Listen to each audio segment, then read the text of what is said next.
বাংলাদেশে কিছু গান্ডু আছে, তাদের মধ্যে কিছু কিছু গান্ডু আছে যারা বেনপি করে আর গল্লিক খায়। এই যে গল্লিক, এদের মাথার উপরে চাপিছে ততোধিক গান্ডু।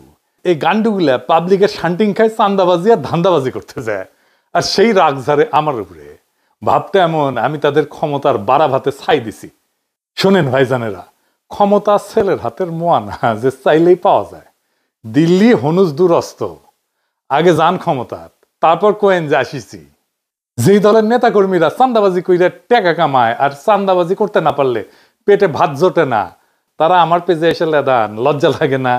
তারপরে আওয়ামী লীগের সাথে দল বেঁধে এসে লেদান। আমি কই নাই যে আপনারা চান্দা তুলে খান, আপনাদের দলের নেতাই কইছে। এই যে শুনেন, শান্টু শান্টু আপনাদের শান্টু মেরে দিছে, শুনেন। দল ক্ষমতা মেরেলে কিচ্ছু পাবেন না। এই কয়দিনে যা হয়েছে, গত এক বছরে ছোট ছোট চান্দাবাজি যা হয়েছে, এটা আমি হইতে দিছি। আমি কেন হইতে দিছি? এই জন্য দিছি যে 17 বছর আমার নেতা করবে কিছু খায় নাই। আপনাদের না বিন্দুমাত্র চক্ষু লজ্জা নাই, বিন্দুমাত্র কৃতজ্ঞতা বোধ নাই। যে পাতে খান সে পাতে হাগেন। 1975 15ই আগস্টে মুজিবরে ফুটা না করলে আপনাদের দলের জন্মই হইতো না। সেই 15ই আগস্টের বিপ্লবীদের বাঁচান নাই আপনারা। হাসিনা মামলা শুরু করেছিল, শেষ করতে পারেনি। আপনাদের টাইমে এসে জেলে রেখে দিচ্ছেন তাদের, যেন পরের টার্মে এসে ফাঁসি দিতে পারে, তাই করেছে। যে জামাত ছাড়া 2002 সালের নির্বাচনে ভূমিধ্বস বিজয় পাইতেন না, সেই বিএনপি আজকে জামাতের বিরুদ্ধে কামান দেখিচ্ছে। খামান জামাত নাকি স্বাধীনতা বিরোধী, রাজাকার, আল বদর। তাও তো সেই টাইমে বিএনপি তার জোট সঙ্গীকে জিতাইছিল, ভোট টোট দিচ্ছিল। এই টাইমে জোট সঙ্গীকে ভোট টোট দিবে না। যে সমস্ত জোট সঙ্গীকে তারা নমিনেশন দিচ্ছে, তাদের তো এলাকায় ঢুকতে দিচ্ছে না। জোনায়েত শাকের বিরুদ্ধে দেখেন ঝাড়ু মিছিল করছে।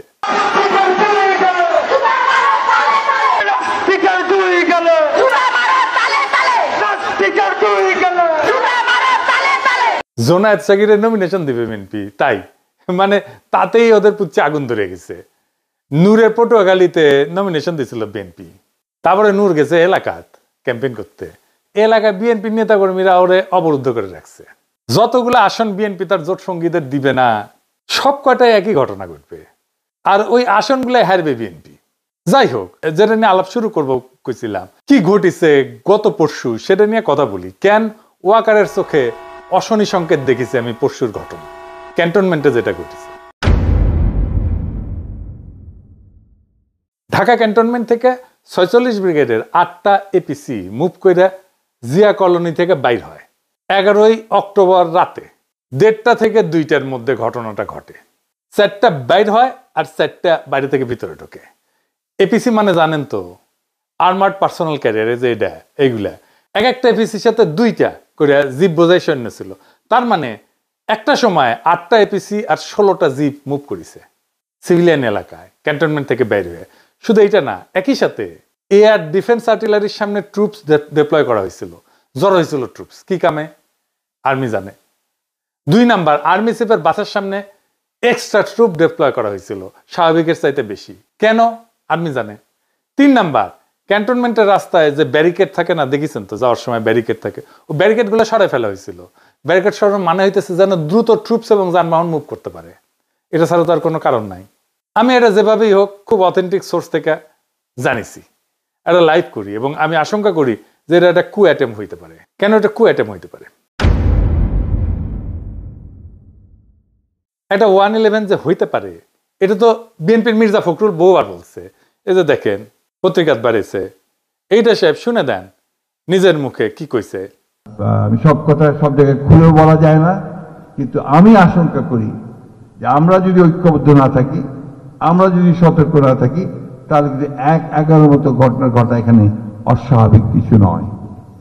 111 তো কুই ছিল নাকি? তো নিজের দলের নেতা 111 এর কথা কয়, আর আর্মি কুয়ের সম্ভাবনার কথা কইলে বিএনপির লোকেরা হাসাহাসি করে, মানে কই যায়। তা আমি এটা নিয়ে একটা লাইভ করি, কই যে এটা কুয়ের একটা প্রচেষ্টা হইতে পারে। আর রাস্তায় নেমে আসতে বলি ছাত্রদেরকে, যদি রাস্তায় এপিসি নামায়। যাইবার কিছুক্ষণের মধ্যে আমরা জানানো হয় যে সোর্সেই হোক যে এটা একটা রুটিন এক্সারসাইজ, এবং আমি সাথে সাথে ব্যাখ্যা করে পোস্ট দিচ্ছি এই যে এইটা। তারপরে তো শুরু হইলো ট্রল, এক একজন এক এক কথা কয়। ইন্টারেস্টিং হইতেছে, যেমন কেউ কেউ কইতেছে আমারটাকে লোক আসে নাই, যদিও আমি ব্যাখ্যা করে দিছি যে এটা আর্মি থেকে জানানো হয়েছে যে এটা রুটিন, এটা এক্সারসাইজ, রোটেশন হইতেছে। তো কয় যে আমারটাকে লোক আসে নাই, তো ভালো কথা।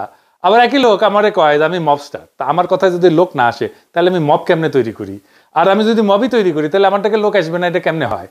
হ্যাঁ, আমারটাকে লোক আসে নাকি আসে না সেটা তো প্রমাণ হবে রাজনৈতিক লড়াইয়ের মাঠে। আমি তো রাজনৈতিক দল করি না, আমার কোনো দল নাই।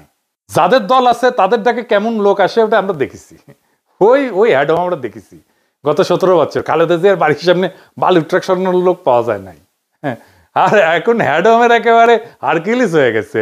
অফিসের সামনে কর্মীর চাইতে পুলিশ বেশি থাকতো, দেখেছেন?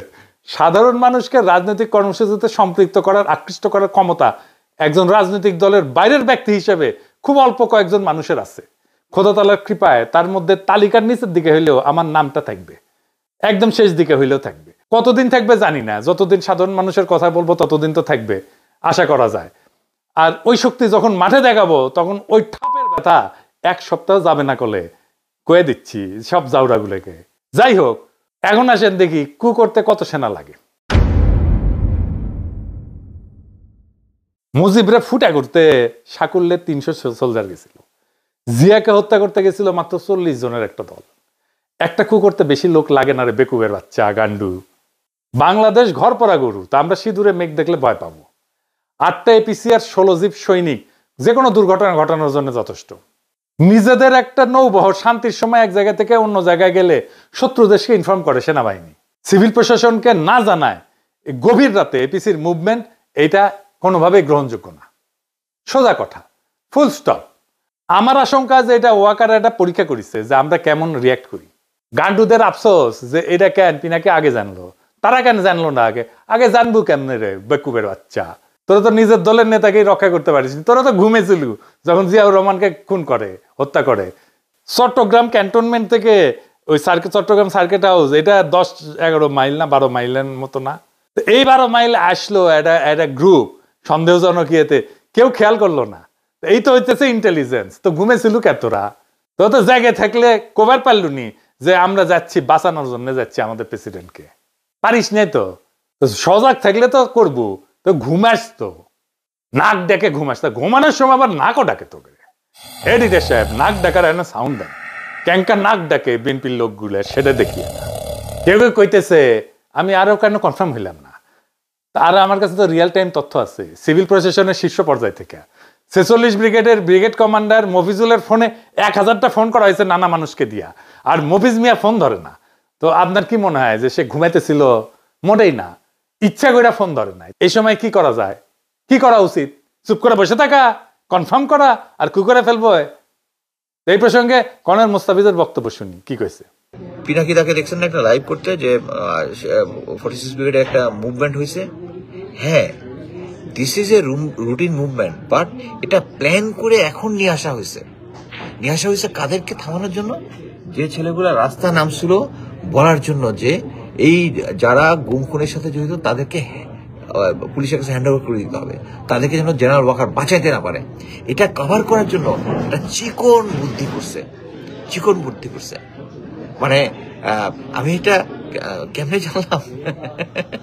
আমি তো সবসময় এটা নিয়ে অনেকে ফান করে, যারা ওয়াকারের পালিত কিছু কুকুর আছে, কিছু হইলেই আইসা যুক্তিতর্ক বাইর হয়ে যায় আর কি, যেখানে সেখানে আমি লাইভ করি। ওই কুকুরগুলা তখন এই সুযোগটা নিছে আর কি, কুকুরগুলা দিয়া স্প্রেড করা যে সাপও মারলো লাঠি মানে ভাঙলো না।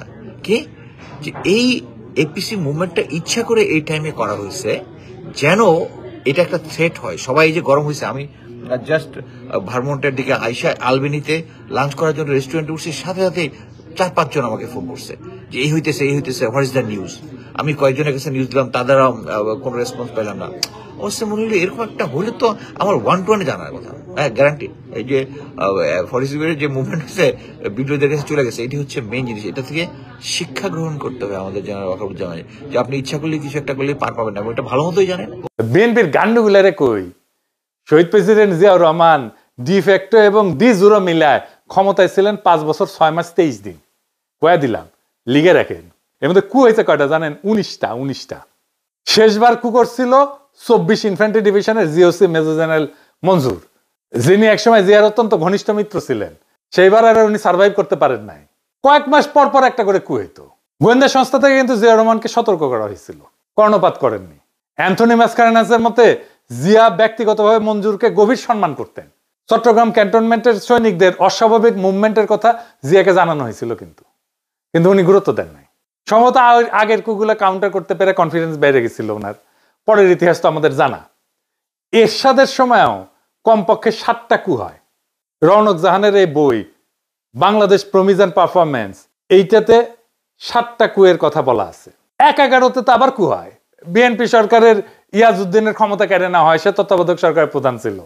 যেই দলের প্রতিষ্ঠাতা প্রধান আর্মি চিফ হয়ে জীবন হারাইলেন, নিজেদের অসংখ্য কর্মী 15 বছর জীবন দিলেন, তারা কুনিয়া সতর্কনা থেকে গুজব বইলা উড়াই দিয়া খুব রাজনৈতিক প্রজ্ঞা দেখাইতেছে, যেন বা তাদের কোনোদিন কিছু হয় নাই। বিএনপি কুয়ের ফলে শুধু প্রতিষ্ঠাতার জীবনই হারায় নাই, 2-3 বার ক্ষমতা হারাইছে। প্রেসিডেন্ট সাত্তার নির্বাচিত সরকার ছিল, তারে কু করে কে হটাইছে? এরশাদ হটাইছে। তোরে বিএনপি সরকার কুয়ের মাধ্যমে তো হটাইছে। আব্দুর রহমান বিশ্বাসের সময় কু করার চেষ্টা করছিল জেনারেল নাসিম। 2007 সালে জেনারেল নাসিমকে তো ভালোবেসে বিএনপি তারে আর্মি চিফ বানাইছিল। তো তারপরে তারেক রহমানকে দইরা নির্যাতন করছে কে? আর্মি করছে তো নাকি? এই আর্মিরাই তো ম্যাডামকে মনিলরের বাড়ি থেকে বের করে ওই বাড়ি মাটির সাথে মিশিয়ে দিছে। 111-এর কু কইরা বিএনপির প্রেসিডেন্ট ইয়াজউদ্দিনকে হটাইল না তত্ত্বাবধায়ক সরকারের প্রধানের পদ থেকে। এই সেনাবাহিনী চাইছে, দেখলো না পিলখানায় তাদের সহকর্মীদের প্রাণ দেয়াকে? কারণ ইন্ডিয়া কইছিল পিলখানায় অভিযান করলে ইন্ডিয়ান আর্মি বাংলাদেশে মার্চ করবে, ঢুকে দেবে। কোনোদিন জিজ্ঞেস করে নাই ইন্ডিয়াকে যে পিলখানায় আমি অভিযান চালাইলে তুমি আমার দেশে মার্চ করার কে? এই সেনাবাহিনীর ক্যান্টনমেন্টের ভিতরে আয়নাঘর হইল। এই সেনাবাহিনী 2024-এর জুলাই আগস্টে গুলি চালাইলো, ছাত্র জনতা মারলো, আশ্রয় দিল আওয়ামী লীগ আর পুলিশের দুর্বৃত্তদের, পালাই যাইতে দিল নিজের বাহিনীর দুর্বৃত্ত জেনারেলদের, এমনকি আওয়ামী লীগের নেতাদেরকেও। এরপরে এদের শিক্ষা হয় না। কি প্রগাঢ় বিশ্বাস এদের এই জেনারেলদের প্রতি। আর একটা জিনিস বিএনপির গান্ডু ছাপরি বুদ্ধিজীবীদের জানায় দিই, ওরা জানে না কি সেটা। আসেন এটা দেখি। বিএনপি সরকারও তো ভারত 2007 সালে জানুয়ারি না, তার 2.5 বছর আগে 2004 সালে সেপ্টেম্বরে কু করে ফেলাই দিয়ে হাসিনাকে ক্ষমতা বসাই তো আজীবনের জন্য। এর জন্যই তখন বাংলাদেশে একের পর এক রহস্যজনক জঙ্গি হামলা হওয়া শুরু করে 2004 সাল থেকে। এরপরে রহস্যজনক ভাবে 21শে আগস্ট গ্রেনেড হামলা হওয়ার পর বাংলাদেশ সেনাবাহিনীর প্রাক্তন সেনাপ্রধান এবং আওয়ামী লীগের 1996-2001 সালে সাবেক জ্বালানি মন্ত্রী নুরুদ্দিন খান সেপ্টেম্বর মাসে আমেরিকান রাষ্ট্রদূত হ্যারি কে টমাসের সাথে দেখা করে আমেরিকান সরকারের গ্রিন লাইট চায় কু করার জন্য। কু করার জন্য। এবং এই জন্য সে সেনাবাহিনীর বিভিন্ন কর্মকর্তার সাথে কথা বলে রাখছিল। আমেরিকান রাষ্ট্রদূত এরপর তৎকালীন বিএনপি স্থায়ী কমিটির সদস্য লেফটেন্যান্ট জেনারেল অবসরপ্রাপ্ত মাহবুর রহমানের সাথে দেখা করে এবং এই বিষয়টা জানায়। বিস্ময়করভাবে মাহবুর রহমান এই ব্যাপারে খুব বিস্ময় প্রকাশ না কইরা রাষ্ট্রদূতকে উত্তর দেয় যে আমেরিকা যদি গ্রিন সিগন্যাল দেয় তাহলে অবশ্যই কু হবে। হ্যাঁ, বিএনপির নেতা সে বলতেছে কু হবে। তিনি তার নিজের দলের প্রধানমন্ত্রী খালেদা জিয়াকে সেই মিটিং এ তুচ্ছতাচ্ছিল্য করে কথা বলে। এই হচ্ছে বিএনপির নিজেদের ভিতরের ঐক্য। আর এবার যদি কইতো তাহলে বিরানি আমলম, কচু খেতি, ওয়াকারের পথবালক কেউ আগায় আসতো না। উল্টা এরা জেনারেল মাহবুবের মতো বিএনপিকে গালিগালাজ করতো। সেই সময় তখন আমেরিকান সরকার কনভিন্স হয় নাই যে বাংলাদেশে ইসলামী জঙ্গির উত্থান ঘটছে। সেই জন্য হ্যারি কে টমাস কু করতে গ্রিন লাইট দিতে অস্বীকার করে। এইটা কেমনে জানলাম আমি? সে হ্যারি কে টমাস এই ঘটনার বিস্তারিত বিবরণ 2004 সালের 16 সেপ্টেম্বর তার নিজের বস আমেরিকার পররাষ্ট্রমন্ত্রীর কাছে একটা সিক্রেট কেবল টেলিগ্রাম করে পাঠায়। সিক্রেট টেলিগ্রাম আমি কেমনে পেলাম? এটা উইকিলিক করে দিছে। এই টেলিগ্রামটা উইকিলিক্সের অন্য সব দলিলের সাথে প্রকাশ করা হয়েছিল। এখানেও আছে, দেখেন এডিটর সাহেব দেখেন। গান্ডু মূর্খ সদা বিএনপির ছাত্রী বুদ্ধিজীবী পড়িস সেগুলা। এরপরের ইতিহাস তো সবার জানা। 2005 সালে বাংলাদেশে হঠাৎ করে অনেক অনেক রহস্যজনক জঙ্গি হামলা হওয়া শুরু করলো। এর সাথে 63 জেলাতে একসাথে বোমার বিস্ফোরণ ঘটলো। ইন্ডিয়া, প্রথম আলো, দিল্লি স্টার এই সময় ক্রমাগত আমেরিকার কান ভারী করতে থাকলো যে বাংলাদেশে জঙ্গি হামলার, হিন্দু নির্যাতনের বানোয়াট খবর দিয়া। এইসব রেকর্ডে উইকিলিক্সে আছে। অবশেষে আমেরিকা কনভিন্স হয়, 2007 সালে কু করার গ্রিন লাইট পায়। ভারতীয় মদতপুষ্ট কুলাঙ্গার মইনু 111 ঘটায় এবং ফখরুদ্দিনকে ক্ষমতায় বসায়। তারপরে ইতিহাস সবার জানা। তারপরে বিএনপি শিক্ষা হয় নাই। এখনো হাসিনা রেখে যাওয়া উচ্ছিষ্ট সেনাবাহিনীর জেনারেলদের পা চাটে। আর ইন্ডিয়ার কাছে গিয়ে পেন নাম ঠুকে। বিএনপি যখন গোয়া মারা খায় তখন এর আবাল বুদ্ধিজীবীরা পালায়, এরাও পালাবে। বিএনপির বাকি নেতা কর্মীরা কাটতে কাটতে আবার আল্লাহর কাছে বিচার দেবে যে ইনকা কইরা। শালার পুত ভোট দেন না আবার ঠিক সুদাও, সবাই হাত তোলেন। ওই শালার পুতেরা মুনাজাত কর, মুনাজাত কর, ওই পুরো শালার পুতেরা মুনাজাত কর। মাইক আনতে বলছেন, আল্লাহ তোমার কাছে বিচার দিলাম।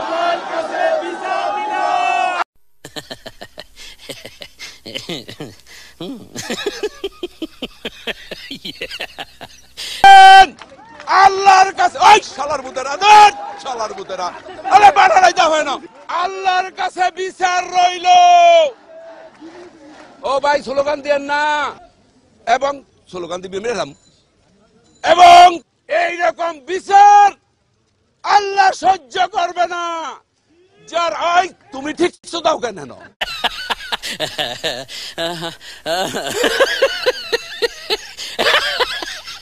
আমরা হাসিনারে হটাইছি, কিন্তু সিভিল মিলিটারি ব্যুরোক্রেসিরে হটাইতে পারি নাই। এটাই জুলাইয়ের ব্যর্থতা। যারা হাসিনা শাসনে খুঁটি ছিল তাদের নিয়ে আমরা তেমন কিছু করতে পারি নাই।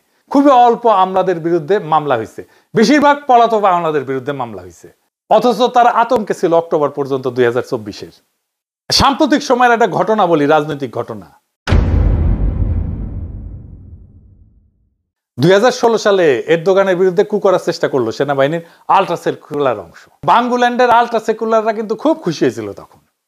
এরদোগান পাওয়ার কনসলিডেট করে যারা প্রত্যক্ষ এবং পরোক্ষভাবে কুয়ের সাথে যুক্ত ছিল তাদের মেরুদণ্ড একেবারে ভেঙে দিছে, তামা তামা করে দিছে, গুড়া গুড়া করে দিছে হাড্ডি।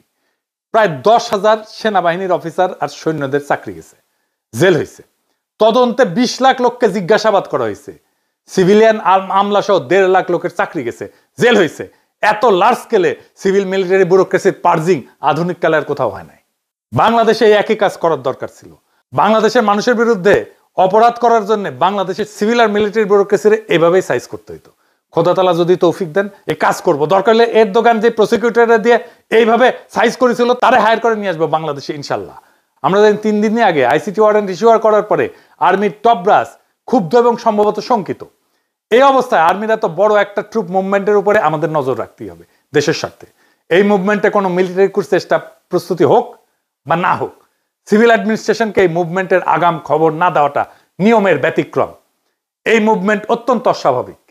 যদি হঠাৎ দেখি যে একটা মিলিটারি কু শুরু হইতে চলতেছে, আমরা আমাদের সাধ্যমতো সেই কুকে ঠেকানোর চেষ্টা করব দেশের সাধারণ মানুষের সম্মিলিত শক্তি দিয়া। পারি না পারি অন্য কথা, বড়সড় কিছু ঘটার আগেই প্রিএমটিভ মেজার হিসাবে যা যা পদক্ষেপ নেওয়ার তা নিব। আপনারা এইটা বুঝে দেখেন কিভাবে আওয়ামী লীগ, বাকশালী আর বিএনপি আর কচু খেতি ওয়াকারের পদ ভালো একই সাথে আমার পিছে লাগে, একই সাথে। তার মানে এদের একটা ঐক্য আছে। ইন্ডিয়া, বাকশালী, আওয়ামী লীগ, ওয়াকারের পদ বালক, এরা সব এক গোয়ালের গরু। আমাদের ছাত্র জনতা জুলাই বিপ্লব করে হাসিনার ফ্যাসিস্ট শাসনের পতন ঘটাইছে। মনে রাখবেন, আমাদের ক্ষমতা আছে কু ব্যর্থ করার। আমরা নিশ্চিত আমরা যারা সবাই জুলাই বিপ্লবকে অন করি, আমাদের দায়িত্ব হবে যদি আদৌ তেমন কোনো ষড়যন্ত্র হয়ে থাকে এবং ভবিষ্যতে কখনো কুয়ের পরিকল্পনা হয়ে থাকে, তার বিরুদ্ধে সর্বশক্তি দিয়া রুখে দাঁড়ায় সেটাকে ব্যর্থ করে দেওয়া। এই কু ব্যর্থ করার লড়াইও হবে আমাদের বিপ্লবের অংশ। এই বিপ্লবকে রক্ষা করার দায়িত্ব আমাদের সবার। ইনকিলাব জিন্দাবাদ।